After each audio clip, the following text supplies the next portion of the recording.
আকাশবাণী আগরতলা। স্থানীয় সংবাদ পড়ছি সোমা চট্টোপাধ্যায়। এখনকার বিশেষ বিশেষ খবর হলো, প্রধানমন্ত্রী নরেন্দ্র মোদী আজ পরীক্ষা পে চর্চার নবম সংস্করণে শিক্ষার্থীদের সঙ্গে মত বিনিময় করেন। শিল্প ও বাণিজ্য মন্ত্রী শান্তনা চাকমা বলেছেন, 2026-27 অর্থ বছরের কেন্দ্রীয় বাজেটে দেশের সামগ্রিক অর্থনৈতিক উন্নয়ন ও জনকল্যাণে বিশেষ গুরুত্ব দেওয়া হয়েছে।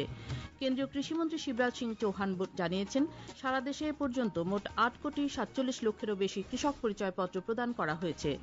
উত্তর পূর্বের প্রথম দাবাড়ু হিসেবে মহিলা আন্তর্জাতিক মাস্টার্সের খেতাব অর্থাৎ WIM নর্ম পেল রাজ্যের সোনার মেয়ে অর্ষিয়া দাস। প্রধানমন্ত্রী নরেন্দ্র মোদী আজ পরীক্ষা পে চর্চার নবম সংস্করণে শিক্ষার্থীদের সঙ্গে মত বিনিময় করেন। তিনি পরীক্ষার সময় মানসিক চাপ ও উদ্বেগ কিভাবে কাটিয়ে ওঠা যায় সে বিষয়ে শিক্ষার্থীদের উদ্দেশ্যে বক্তব্য রাখেন। पहली बात है, आप अपनी जो पैटर्न है उस पर पूरा भरोसा करो, लेकिन जो पैटर्न के लिए सुझाव देते हैं उसको ध्यान से सुनो, समझने की कोशिश करो, और उसमें आपको लगता है यार मेरी पैटर्न तो है लेकिन ये चीज मैं अगर जोड़ दूं तो अच्छा होगा, लेकिन किसी के कहने पर मत जोड़ो, अपने अनुभव से जोड़ो। আলোচনাকালে প্রধানমন্ত্রী শিক্ষার্থীদের নিজেদের স্বতন্ত্র শেখার ধরন বা পদ্ধতির উপর আস্থা রাখতে পরামর্শ দেন। তিনি জোর দিয়ে বলেন, কোনো দুই ব্যক্তি একইভাবে চিন্তা করে না বা একইভাবে বিকশিত হয় না। তিনি বলেন, প্রত্যেক শিক্ষার্থীরই আলাদা শৈলী রয়েছে এবং নিজের প্রস্তুতির ধরন বা প্যাটার্নের উপর পূর্ণ বিশ্বাস রাখা গুরুত্বপূর্ণ। हमारे जीवन को बनाने के लिए शिक्षा एक माध्यम है, और हम शिक्षा सही करते हैं गलत करते हैं तो बार बार हम अपने एग्जाम करते हैं। तो ये जो एग्जाम है वो हमें अपने आप को एग्जामिन करने के लिए एग्जाम है। अल्टीमेट गोल एग्जाम के नंबर नहीं हो सकता है, अल्टीमेट गोल संपूर्ण जीवन के विकास का होना चाहिए। তিনি উল্লেখ করেন, একই সঙ্গে শিক্ষার্থীদের শিক্ষক, অভিভাবক এবং পরামর্শদাতাদের দেওয়া পরামর্শ মনোযোগ দিয়ে শুনতে হবে, তা গভীরভাবে বুঝতে হবে এবং তারপর যা উপকারী তা গ্রহণ করে নিজের মতো করে প্রয়োগ করতে হবে। तो मेरा तो सभी विद्यार्थियों से आग्रह है कि आप जिंदगी सबसे ज्यादा उत्तम बने, जीवन अपना श्रेष्ठ बने, अपना पूरा जीवन शानदार रहे, उसके लिए जीवन को तैयार करना है, और शिक्षा एक माध्यम है, उस माध्यम के रूप में उसको करना चाहिए। ठीक है? রাজ্যপাল ইন্দ্রসেনা রেড্ডি নালু আজ সকালে বেরিমুরা দ্বাদশ শ্রেণী বিদ্যালয়ের ছাত্রছাত্রী, শিক্ষক, শিক্ষিকা ও অভিভাবকদের সঙ্গে প্রধানমন্ত্রী নরেন্দ্র মোদীর পরীক্ষা পে চর্চার ভার্চুয়াল অনুষ্ঠানে অংশগ্রহণ করেন। তিনি বেরিমুরা দ্বাদশ শ্রেণী বিদ্যালয়ের ছাত্রছাত্রীদের সঙ্গে আলাপচারিতায় অংশ নেন এবং পরীক্ষা সম্পর্কে তাদের অভিমত জানতে চান। এই প্রসঙ্গে রাজ্যপাল বলেন, ছাত্রছাত্রীদের বেড়ে ওঠার ক্ষেত্রে অভিভাবক ও শিক্ষক শিক্ষিকাদের বিরাট ভূমিকা রয়েছে। তিনি ছাত্রছাত্রীদের সবসময় ভালো ফলাফল এবং সমাজে ভালো কাজের সঙ্গে যুক্ত থাকতে উদ্বুদ্ধ করতে অভিভাবকদের প্রতি আহ্বান জানান। মুখ্যমন্ত্রী অধ্যাপক ডক্টর মানিক সাহা বলেছেন, পরীক্ষা পে চর্চা শুধুমাত্র একটি অনুষ্ঠান নয়, এটি ছাত্রছাত্রীদের জন্য একটি অনুপ্রেরণামূলক দিক নির্দেশনা। এটি ইতিবাচক মনোভাব নিয়ে পরীক্ষার মুখোমুখি হওয়ার একটি গুরুত্বপূর্ণ উদ্যোগ। আজ আগরতলার বটদোয়ালি উচ্চতর মাধ্যমিক বিদ্যালয়ে ভার্চুয়ালভাবে পরীক্ষা পে চর্চার নবম সংস্করণ অনুষ্ঠানে তিনি কথা বলেন। তিনি বলেন, পরীক্ষা হল নিজের জ্ঞান, পরিশ্রম এবং দক্ষতা প্রদর্শনের একটি সুযোগ, কোনো প্রকার ভয়ের বিষয় নয়। মুখ্যমন্ত্রী শিক্ষার্থীদের উদ্দেশ্যে বলেন, জীবনে সফল হতে গেলে নিয়মিত অধ্যয়ন, সময়ের সঠিক ব্যবহার, আচার ব্যবহারের উন্নতিকরণ, শরীরচর্চা ও আত্মবিশ্বাসী সবচেয়ে বড় শক্তি। নিজেকে উপলব্ধি করা, নিজ বিকাশ সাধন হল শিক্ষার মূল বক্তব্য। তিনি ছাত্রছাত্রীদের সঙ্গে শিক্ষক শিক্ষিকাদের সুসম্পর্ক গড়ে তোলার উপরও গুরুত্ব আরোপ করেন। পরীক্ষা পে চর্চার নবম সংস্করণ আজ 59 জেলার স্কুলগুলিতেও সরাসরি সম্প্রচার করা হয়। জেলার স্মার্ট ক্লাসরুমে এবং বড় পর্দায় এই অনুষ্ঠান দেখানোর ব্যবস্থা করা হয়। জেলা শিক্ষা আধিকারিক প্রশান্ত কিলিকদার জানান, 59 জেলার 148টি উচ্চ বুনিয়াদী, মাধ্যমিক ও উচ্চ মাধ্যমিক বিদ্যালয়ে 30,000-এরও বেশি ছাত্রছাত্রী পরীক্ষা পে চর্চার অনুষ্ঠানটি দেখেন। প্রধানমন্ত্রী নরেন্দ্র মোদী শিক্ষার্থীদের মানসিক চাপ কমানো ও আত্মবিশ্বাস বৃদ্ধির উপর গুরুত্ব দিয়ে আজ পরীক্ষা পে চর্চায় আলোচনা করেছেন। প্রধানমন্ত্রীর পরীক্ষা পে চর্চা বিষয়ে আকাশবাণীর সংবাদ বিভাগের একটি বিশেষ আলোচনা শোনা যাবে আজ রাত 9:15 অনুষ্ঠানটি আকাশবাণী আগরতলা কেন্দ্র থেকে প্রচারিত হবে। শিল্প ও বাণিজ্য মন্ত্রী শান্তনা চাকমা বলেছেন, কেন্দ্রীয় সরকারের 2026-27 অর্থ বছরের বাজেটে দেশের সামগ্রিক অর্থনৈতিক উন্নয়ন ও জনকল্যাণে বিশেষ গুরুত্ব দেওয়া হয়েছে। পরিকাঠামো উন্নয়ন, কর্মসংস্থান সৃষ্টি এবং কৃষি খাতের অগ্রগতিকে অগ্রাধিকার দিয়ে সড়ক, রেল ও বিমান যোগাযোগ ব্যবস্থার উন্নয়নে পর্যাপ্ত অর্থের সংস্থান রাখা হয়েছে। তিনি আরো বলেন, বাজেটে নারীর ক্ষমতায়ন, সামাজিক সুরক্ষা প্রকল্পের সম্প্রসারণ, স্বনির্ভর গোষ্ঠীর আর্থিক সহায়তা এবং দরিদ্র ও প্রান্তিক মানুষের কল্যাণে বিভিন্ন কর্মসূচির উপর গুরুত্ব আরোপ করা হয়েছে।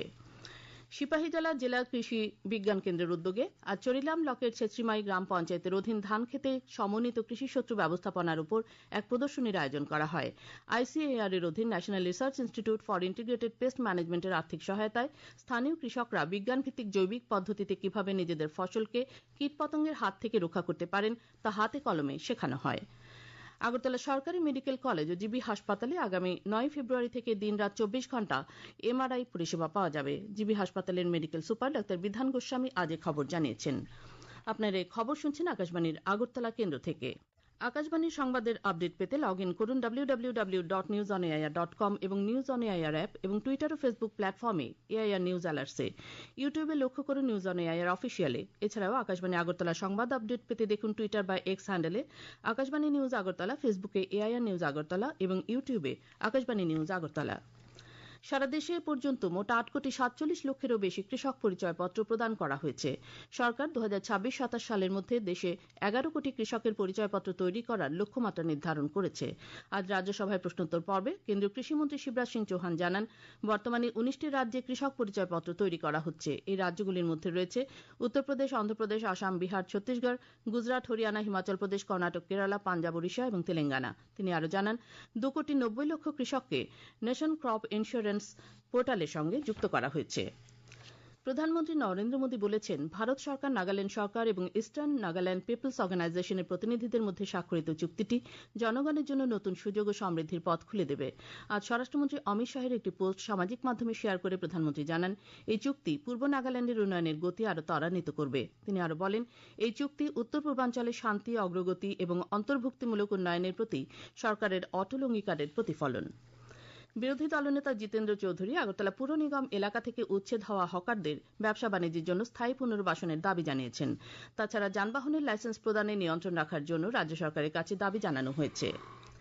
ডিওয়াইএফআই এবং টিওয়াইএফ এর যৌথ উদ্যোগে আগামী 8 ফেব্রুয়ারি প্রজন্ম বাঁচাও কর্মসূচির দ্বিতীয় পর্যায়ে একটি পদযাত্রা অনুষ্ঠিত হবে।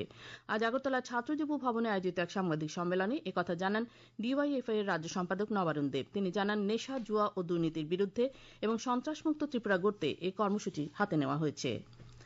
পশ্চিম জেলা স্বাস্থ্য পরিবার কল্যাণ সমিতির উদ্যোগে জাতীয় তামাক নিয়ন্ত্রণ কর্মসূচির অঙ্গ হিসেবে আজ লেফুঙ্গা ব্লকে তামাক নিয়ন্ত্রণ বিধির উপর এক সচেতনতা সভার আয়োজন করা হয়। তামাক সেবনের ক্ষতিকারক দিক এবং এর ফলে বিভিন্ন রোগ সম্পর্কিত বিষয়ে সভায় বিশেষজ্ঞ চিকিৎসকগণ বিস্তারিত তথ্য তুলে ধরেন। খেলার খবর। উত্তর পূর্বের প্রথম দাবাড়ু হিসেবে মহিলা আন্তর্জাতিক মাস্টার্সের খেতাব অর্থাৎ WIM নর্ম পেল রাজ্যের সোনার মেয়ে অর্ষিয়া দাস। সার্বিয়াতে আন্তর্জাতিক দাবায় অংশ নিয়ে অর্ষিয়া এই নর্ম পায়। এর সাথে মহিলা গ্র্যান্ড মাস্টার্সের প্রথম নাম স্পর্শ করে। এই টুর্নামেন্টে অর্ষিয়ার আন্তর্জাতিক রেটিং 23 অতিক্রম করে। কৈলাসহরের কলেজ স্টেডিয়ামে আয়োজিত জেনারেল পদ্মজং স্মৃতি আমন্ত্রণমূলক ফুটবল টুর্নামেন্টের আজকের খেলায় মণিপুর ট্রাউ দল জয়লাভ করেছে। খেলার প্রথমার্ধ গোলশূন্য থাকার পর দ্বিতীয়ার্ধে 2-0 গোলের ব্যবধানে তারা ইয়ং ডালং অ্যাসোসিয়েশনকে পরাজিত করে। ত্রিপুরা ও তামিলনাড়ুর মধ্যে কর্নেল সিকে নাইডু ট্রফিতে অনূর্ধ্ব 23 বছরের ক্রিকেটের 4 দিনের খেলা আজ থেকে তামিলনাড়ুর ডিন্ডিগুলে শুরু হয়েছে। টসে জিতে ব্যাট করতে নেমে রাজ্য দল প্রথম ইনিংসে সবকটি উইকেট হারিয়ে 168 রান করে। জবাবে স্বাগতিক তামিলনাড়ু প্রথম ইনিংসে দিনের শেষে 2 উইকেট হারিয়ে 90 রান করে।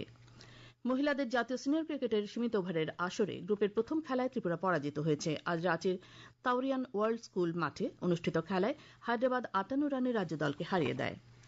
আবহাওয়া। আগামীকাল আকাশ আংশিক মেঘাচ্ছন্ন থাকবে। সকালে হালকা কুয়াশা পড়ার সম্ভাবনা রয়েছে। আজ দিনের সর্বোচ্চ তাপমাত্রা ছিল 27.4 ডিগ্রি সেলসিয়াস এবং সর্বনিম্ন 11.4 ডিগ্রি সেলসিয়াস।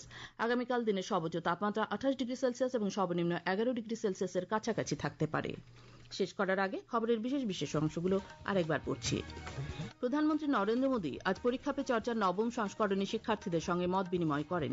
শিল্প ও বাণিজ্য মন্ত্রী শান্তনা চাকমা বলেছেন, 2026-27 অর্থ বছরের কেন্দ্রীয় বাজেটে দেশের সামগ্রিক অর্থনৈতিক উন্নয়ন ও জনকল্যাণে বিশেষ গুরুত্ব দেওয়া হয়েছে। কেন্দ্রীয় কৃষিমন্ত্রী শিবরাজ সিং চৌহান জানিয়েছেন, সারা দেশে এ পর্যন্ত মোট 8,47 লক্ষেরও বেশি কৃষক পরিচয়পত্র প্রদান করা হয়েছে। উত্তর পূর্বের প্রথম দাবাড়ু হিসেবে মহিলা আন্তর্জাতিক মাস্টার্সের খেতাব অর্থাৎ WIM নর্ম পেল রাজ্যের সোনার মেয়ে অর্ষিয়া দাস। স্থানীয় সংবাদ আজকের মতো এখানে শেষ হলো। পরবর্তী বাংলা স্থানীয় সংবাদ শুনতে পাবেন আগামীকাল সকাল 7:35 মিনিটে।